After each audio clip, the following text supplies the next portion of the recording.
ఈరోజు ప్రజా సంఘాల ఆధ్వర్యంలో నరేంద్ర మోడీ అనుసరిస్తున్నటువంటి కార్మిక రైతు ప్రజా వ్యతిరేక విధానాలను నిరసిస్తూ సిఐటియు నిజామాబాద్ కార్యాలయంలో రౌండ్ టేబుల్ సమావేశం నిర్వహించడం జరుగుతూ ఉంది. ప్రధానంగా కార్పొరేటీకరణను ప్రోత్సహిస్తూ ఉంది. ఈ దేశంలో ఉన్నటువంటి ప్రజల మీద భారాలు మోపుతూ ఉంది. అంతేకాదు ఈరోజు కార్మికులు సాధించుకున్నటువంటి చట్టాలను నిర్వీర్యం చేస్తూ మరి చట్టాన్ని ముందుకు తీసుకుపోవడానికి ప్రయత్నం చేస్తూ ఉంది. రైతులు సాధించుకున్నటువంటి చట్టాలని అట్లాగే రైతులకి ఇచ్చినటువంటి హామీలు అమలు చేయాలని చెప్పేసి ఈరోజు ప్రజా సంఘాల ఆధ్వర్యంలో సిఐటియు జిల్లా కార్యాలయంలో రౌండ్ టేబుల్ సమావేశం జరిగింది. అది 9 తారీఖున జరగబోయేటువంటి సార్వత్రిక సమ్మె జయప్రదం కోసం ఈ సమావేశం జరిగింది. ఈ సమావేశంలో సిఐటియు, వ్యవసాయ కార్మిక సంఘం, రైతు సంఘం, మహిళా సంఘం, కేవీపీఎస్, కళ్ళు గీత, వడ్డీ వర్గాల సంఘం, ప్రజానాట్య మండలి ఈ సంఘాలన్నీ పాల్గొన్నాయి. అయితే 9 తారీఖున మొత్తం అన్ని సంఘాల వారు కూడా జన సమీకరణ అత్యధికంగా చేసి ఈ ట్రైనింగ్లో జరుగుతున్నటువంటి 9వ తారీఖు సమ్మెకు మరింత బలాన్ని చేకూరుస్తూ జయప్రదం చేయడం కోసం తోడ్పడాలని అత్యధిక సమీకరణ చేయాలని చెప్పి నిర్ణయం జరిగింది. అలాగే అన్ని మండల కేంద్రంలో మొత్తం జిల్లా అంతటా కూడా ప్రచారాన్ని దీన్ని పూర్తి చేయాలి. అదే 9వ తారీఖున కూడా ఎక్కడికక్కడ కూడా దీని ప్రచార కార్యక్రమం కూడా మలసాలని చెప్పి ప్రదర్శన చేయాలని చెప్పి ఈ సమావేశం నిర్ణయిస్తున్నది.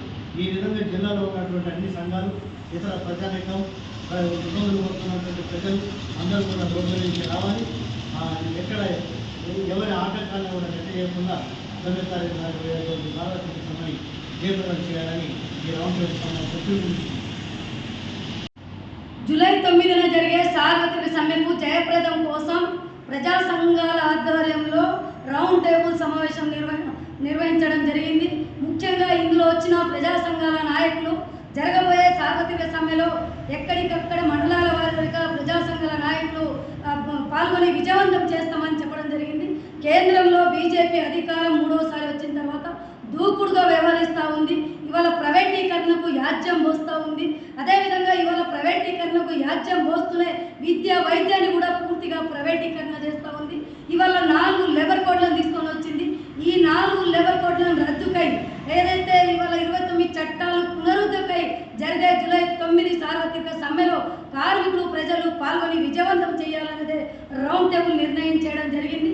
అదేవిధంగా ఇవాళ ఏదైతే ఈ కోడ్లను తీసుకువచ్చిందో మాట్లాడొద్దు, అడగొద్దు, సంఘం పెట్టొద్దు, ఏదైతే సమ్మె చేయొద్దు, జీతాలు ఎంత ఇస్తే అంత తీసుకోవాలి, యజమానులకు అనుకూలంగా చేసే కోడ్లను ఇవాళ కేంద్ర ప్రభుత్వం తీసుకొని రావడం జరిగింది. ఏదైతే సమ్మె చేస్తే రేపు రానున్న కాలంలో సంఘం పెట్టుకున్న ఏదైతే యజమానులకు అనుకూలంగా ఉండాలి, ఇవాళ కార్మిక వ్యతిరేక విధానాలను బీజేపీ ప్రభుత్వం విధానం తీసుకొచ్చింది. ఇవాళ ప్రజలపై భారాలు పెడుతూ ఉంది.